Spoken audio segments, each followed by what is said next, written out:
उपसभाध्यक्ष महोदय, मैं समाजवादी बजट पर इस दृष्टि से विचार करता हूं कि यह बजट उस सरकार द्वारा यहाँ प्रस्तुत किया गया है जो सरकार गरीबी हटाने के लिए और एक स्थायी सरकार की मांग करके जनता का वोट प्राप्त करके यहाँ पर बैठी हुई है। कांग्रेस दल ने जनता के समक्ष बड़े जोर से कहा कि गरीबी हम ही हटा सकते हैं। गरीबी हटाने के लिए वोट हमको ही दिया जाए, क्योंकि गरीबी हटाने के लिए स्थायी सरकार का होना बहुत ज़रूरी है। चाहे जिस प्रकार से वोट प्राप्त किए हों, लेकिन आज केंद्र और राज्यों में हर जगह स्थायी सरकार है और स्थायी सरकार ने जो बजट समाजवादी बजट देश के सामने प्रस्तुत किया है, उसका मोटे तौर पर नक्शा यह है कि उसमें गरीबी हटाओ की तस्वीर नज़र नहीं आती है। इस पूरे बजट में गरीबी हटाओ की तस्वीर नज़र नहीं आती है, और अगर कोई चीज़ नज़र आती है तो वह पूंजीवाद का आधार और पूंजीवाद की नींव इस बजट में चारों ओर दिखलाई देती है।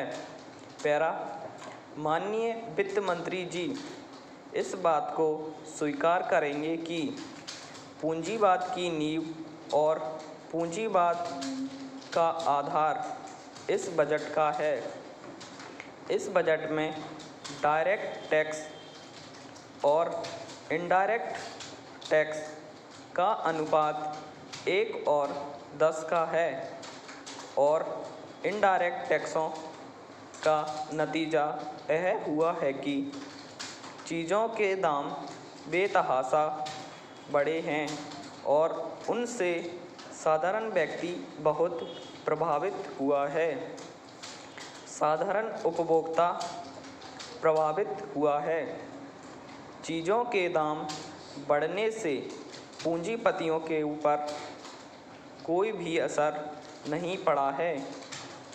उनके खर्च पर, उनके रहन सहन पर, उनके बच्चों की पढ़ाई पर, उनके परिवार के स्वास्थ्य पर, दवा दारू पर किसी तरह का कोई प्रभाव नहीं पड़ा है।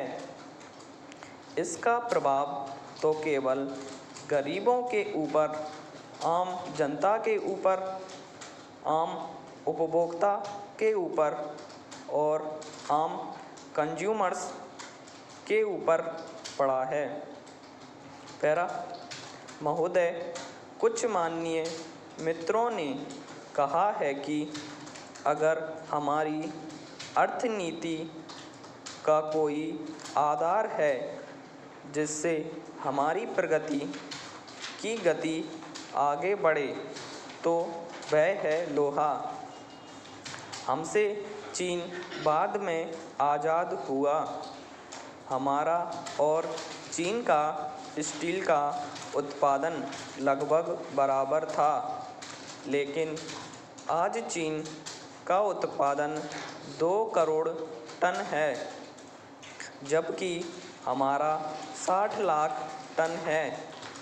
मैं वित्त मंत्री जी का ध्यान इस बात की ओर आकर्षित करना चाहता हूं कि समाजवाद का जो लक्ष्य है उसे आपने कहां तक पूरा किया।